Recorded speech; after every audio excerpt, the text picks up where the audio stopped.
Hi everyone. So this is for Wednesday asynchronous work. So you're going to go right here to this link, and I'm going to just talk about the learning targets and the success criteria. So today you're going to learn, just go over the lessons, make sure you understand all the material properly and correctly, and also you will learn how to use vertical motion model to write and graph quadratic equations. Okay, and let's see here. You're going to know that you're successful when you can explain your understanding of previous lessons and assignments. And I will, you will know how that you can be successful. You can write and graph quadratic equations using the vertical motion model. Okay, so this is going to be assigned. We're starting on page 14 to 16. So remember, you're going to go to class notebook, and I'm not going to click, you can click onto it, but I'm going to show you my teacher view of it. So this is what it will look like. Choose the period that you're in. For the content library, remember only the teacher can do that, can write on here. So this is what you're looking at. This collaboration space is only for like when I have you guys do like breakout sessions and things like that. So you click on the Wednesday right here, and you will find yourself to be in the in 1.3, which is page right here, page 14. So you should be able to do this. You should watch this video actually after you've actually tried to do it. And once you've done it, then you can go back and kind of check your answers and kind of see if you're on the right track, or if you think that I made a mistake, which I can. I'm a person too. Then make sure you tell me that. Say, Miss Lee, I think there was a mistake in here, typo, something. So vertical motion model is a quadratic equation that models the height of an object at a given time. So the equation of the form is shown right there. Y equals negative 16t squared plus v sub o t of v sub o times t plus h sub o. So we're like, what are all those letters? Here we go. This is why you continue to read. Y represents the height of the object in feet. So this is going to be height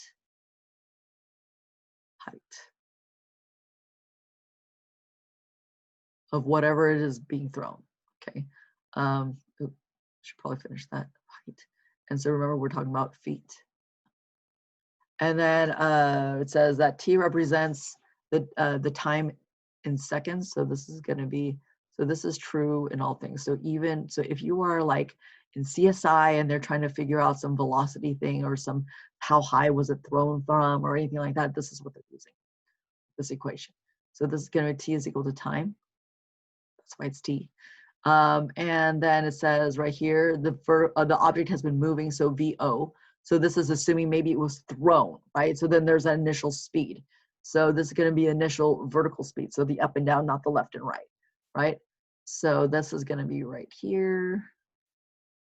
This is going to be the initial. So V sub O, O meaning like it's like time zero. That's the initial speed. So starting speed, whatever you want to call it. And the difference, if you guys have taken initial, did I spell that right? Initial velocity.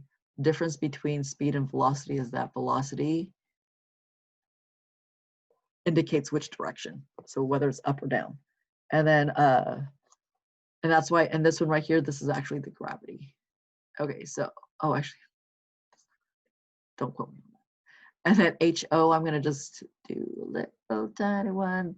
Think about like our VO, so our HO, so H sub O, that's going to be our initial height. Where does the object initially start at? Okay, there we go. Right, all of it in feet and seconds, depending on which units we're talking about at that moment. So what characteristic of the situation indicates that it can be modeled by a quadratic function? Do the thing, right? Remember what it shows that the quadratic function is definitely that t squared. This squared right here, that shows that we're now, oh, this is quadratic. Remember, that's the highest degree. If there was another degree that was another exponent that was higher, like t to the third power, right? We don't have an equation like that here. Then we're no longer in quadratic because they're the highest. We're looking at the highest exponent, which is the highest degree. Okay, so this was what makes it the highest degree of 2, which is a quadratic. Okie dokies. So it says right here, suppose that a catapult hurls the pumpkin from a height of 68 feet. So it's a catapult, right? hurls a pumpkin from a height of 68 feet at an initial vertical velocity of 128 feet per second. Okay, so we have here, I like the visual. Here's my catapult, right? And then we have, ooh, let's see if we can have a pumpkin. It'll be a pumpkin right here, pumpkin like this.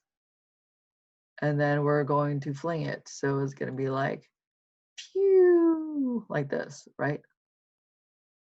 Something like that. And so this initial height right here, so I like to draw pictures, if you don't mind. So it says that the initial height, this part right here, is going to be, so HO is equal to 128 feet, okay?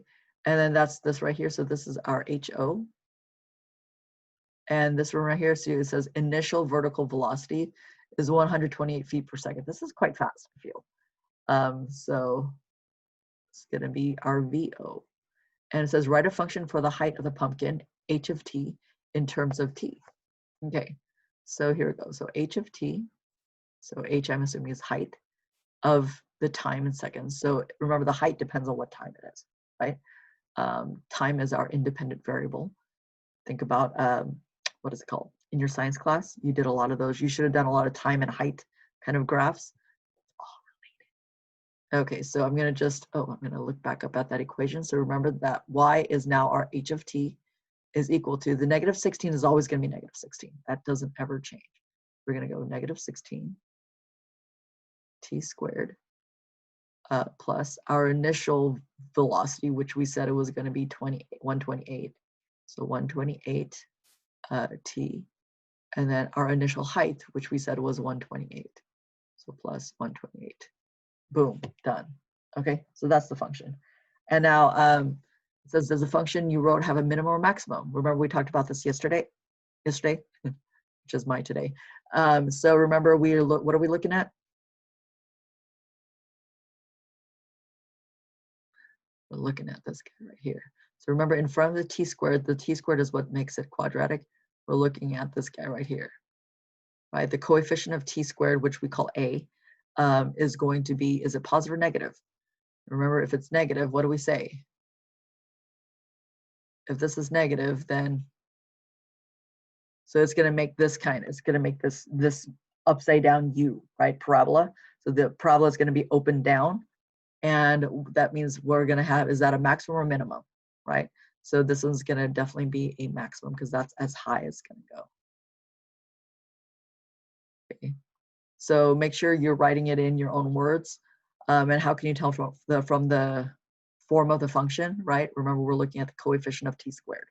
And since that is negative, it means that it's definitely going to be doing one of these guys. All right. So using technology to graph the function, sketch your graph and label the axes. Okay, so we're going to go to, I'm going to go back home. If you guys remember how to go to actually I will just go to modules. And if you go here, there's a Desmos calculator under tools, because it is a tool. Don't take that in any weird way. And then so we're going to put in here, where was it? So y equals negative 16 t squared. If you put t times t, it'll still take it as t squared. But just for you, I'll use the caret button and go squared. If you don't remember, the caret button is the number 6. If you go shift and then 6, that'll give you the caret button. That does the exponent for you like that. Or you could just press this button right here and I'll just square it for you as well. Okay, and then I'm gonna just do the right arrow so that it gets out of the exponent. Plus, it was 128t plus, was it 128t? Yes, plus 68. There we go. And if you notice right here, I'm going to minimize that guy. If you notice right here, that's really big. So I'm going to just zoom out. I have my scroll thing on my mouse. I'm going to just, how far do we have to go? I just want to see how tall it is. Right, if you click on that right there, then you can see that is 4,324. Okay, so that's what it's going to be. I'm going to, oh shoot, I didn't mean that. Sorry. Okay, So let's see if I can kind of, so I can see all of it. There's that, there's this number, and this number. That is where it hits the y-axis right here. All right, and I'm just going to take a screenshot of this because I don't want to have to graph that right now on my with a mouse or with my stylus. It's gonna be too difficult. So give me a second to pull up my snip button.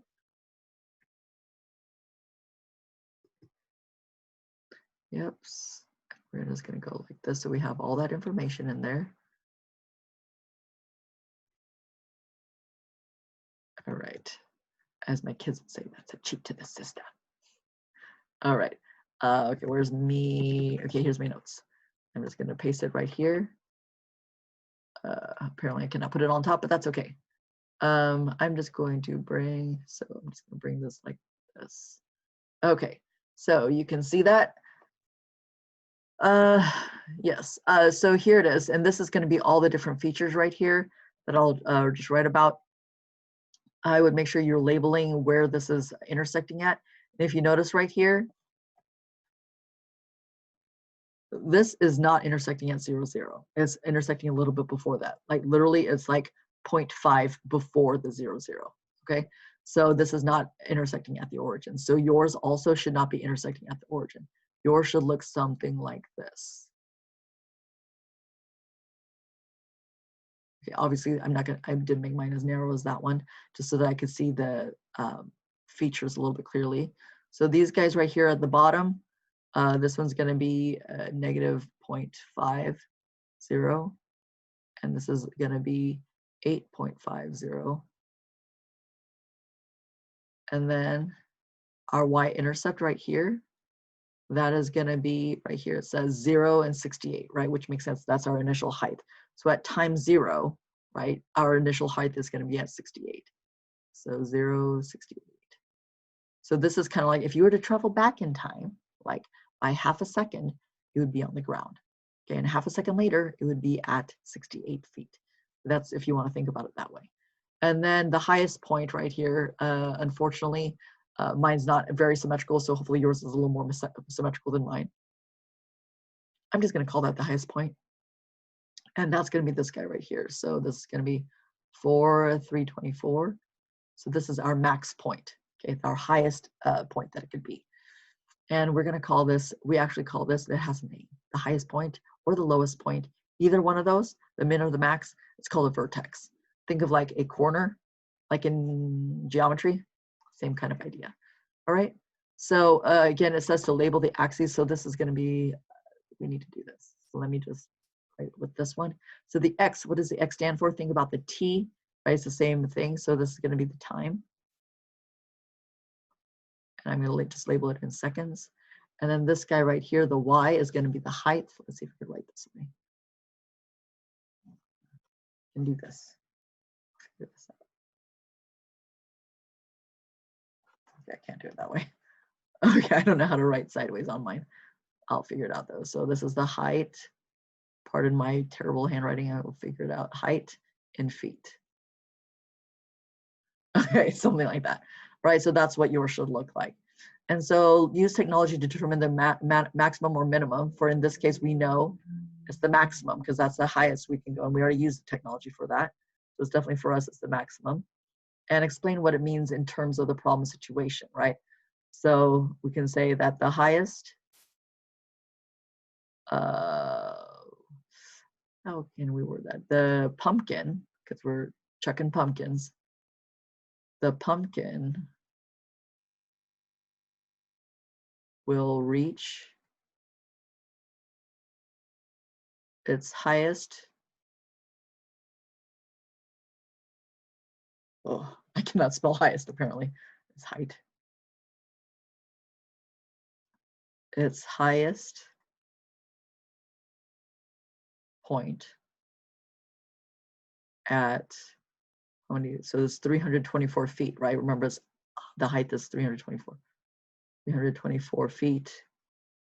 324 feet at Remember the 4 is related to the x, which is talking about time, at 4 seconds.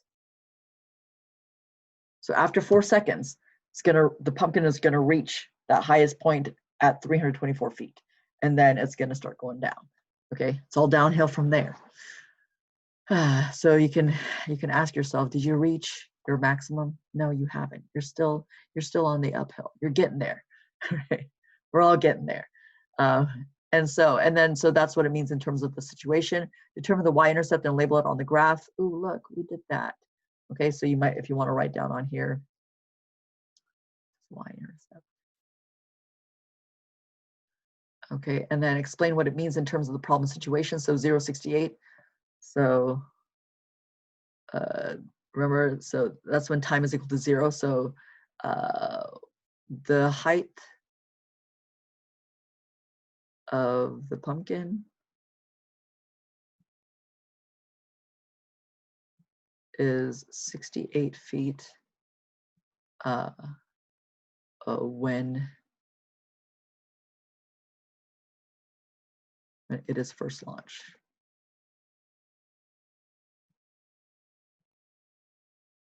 I'm sure you can write a lot better than I can. So, or you can say at time 0, right? The height of the pumpkin is 68 feet, or the pumpkin is launched 68 feet above the ground at time 0. Whatever. However way you want to write that, that's cool. All right. And oh, should we have written the y-intercept? So y-intercept, it's going to be 0.68. Done. Okay, and now use a horizontal line to determine when the pumpkin reaches the height after being catapulted. Label the points on the graph. Okay, 55 feet, 268, and 128. Don't ask me why I read it up to down, down to up. Just did. So let's go. So if I remember straight, 55 feet, that's before this. So this is back in time. Maybe you're good. So here is going to be, ooh, so 55 feet, like right about here. Don't quote me on it. Oh, and 260 and 128. So 260 is going to be like close to, okay, I'm going to just eyeball it. You can eyeball it too. 260, but be about close-ish. And then 158, right about here, right? And some of you guys be like, well, isn't there another one? And you'd be like, yeah, you're right. There's one over here too. Because remember, they're symmetric, right? So there, if there's one on the left, there's definitely one on the right because they are symmetrical. I'm just gonna kind of bubble those in. And I'm gonna, because it's getting a little bit messy over here, I'm gonna just write down the answers over here. And again, you'd go to your Desmos or go to, I would really recommend Desmos. Your graphing calculator is gonna be, it's gonna be a little difficult and it's kind of hard to explain. But if you wanna look up on YouTube how to find, it's using trace, that feature of trace, that's what you would be using. Unless they do it. So that's gonna be, let me give you the numbers for that. For 128 feet, that's gonna be at 0.5 and 128. And 7.5 and 128. So these are the two answers that I got. And honestly, what you want to do is in Desmos, you want to kind of zoom in and like you see what I'm doing, zoom in, and then put your either put your finger on there on the line if you're using your phone, or if you're using it in Canvas, the Desmos in Canvas, then you just put your mouse on there. You might find it easier to use your mouse instead of your finger, because if you're like me, you're not that accurate with your finger. All right, and then so 126 is going to be 260, sorry. And also the other one is going to be 260. So remember, there was those 2 points, so that's why we have these 2 points on there. And at 55 feet is going to be negative 0.1. Haha, I didn't mean to finish that parenthesis. Let me finish writing that too. That was 2, and then 0.1 and 55. And the other side is going to be 8.1. Okay, and explain why the x and y coordinates of the points where the graph and the horizontal line intersects are solutions. I think what they're talking about, I know I was looking at this too. So we're going to go back to here, and what they're doing is, okay, so if we're looking at this initial height and we're like, draw a line that goes down, draw a line that goes down. How does this line correspond to the initial height, or not the initial, the height, right? This is what they're talking about. I suppose I should do this in different colors, but I didn't think about that until right now. Sorry. So we're going to just, oh, shoot, that's not good.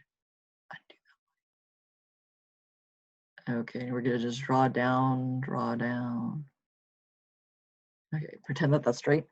And so how does this line, the length of that line, how does that match up with the solution? Remember, the length of that line is literally the y coordinate, right? It's literally the y coordinate. So that's why, and the y coordinate is the height.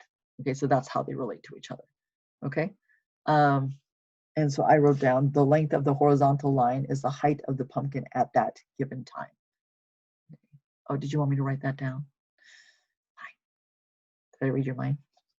So the length of the horizontal line, of the horizontal line is, ooh, where am I going? Is the height of the pumpkin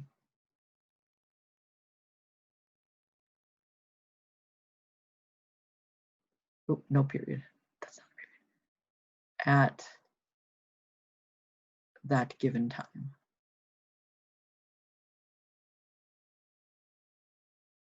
Okay, and so it says when does a catapulted pumpkin hit the ground?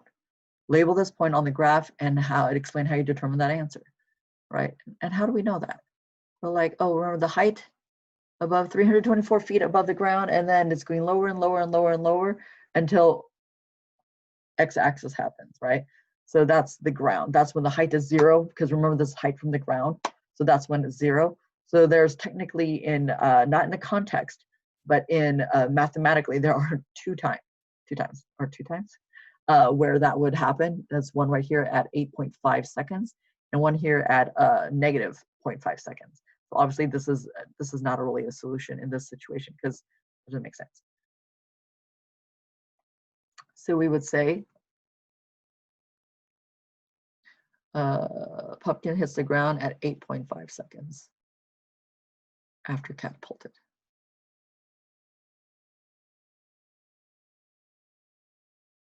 All right. Explain how you determine your answer. Remember, that's where the height is 0. That's what the height is right there. All right. And so when the time when the pumpkin hits the ground is one of the x-intercepts. Okay, right when an equation is used to model a situation, the x-coordinate is the x-intercept. Of the x-intercept is referred to as a root. So when we're talking about roots, so this is where that vocabulary word is coming in. So the root of an equation indicate where the graph of the equation crosses the x-axis. We know it to be x-intercept, right? AKA, another word for that is root. They think of like, where's the ground and where do roots grow? In the ground, right? They don't grow on the side, right? At least I don't think so. So yeah, so these are called roots. So I'm gonna just go back here and I'm going to say this is a root. This is a root. So quadratics in general have 2 roots. And later on we'll talk about they're not always real, because what if, there's a parabola that doesn't cross the x-axis? Then what? Then where are the roots? We'll talk about that too, but just not yet. All right, so if you have like a highlighter or anything like that, this is what I would do. I would like highlight this root, and then root of an equation indicates where the graph of the equation crosses the x-axis, just to help me remind myself, right? And if you're like me and you're like, oh, this is kind of important. Oh, that's important, okay? root. And I like to personally do like a little picture on this side. You probably don't have, I'll just put it here because this is closer for me. You can put it on the other side of your book. So if there's some, oh, that's terrible. Okay, and then I'm gonna go boom, boom, parabola.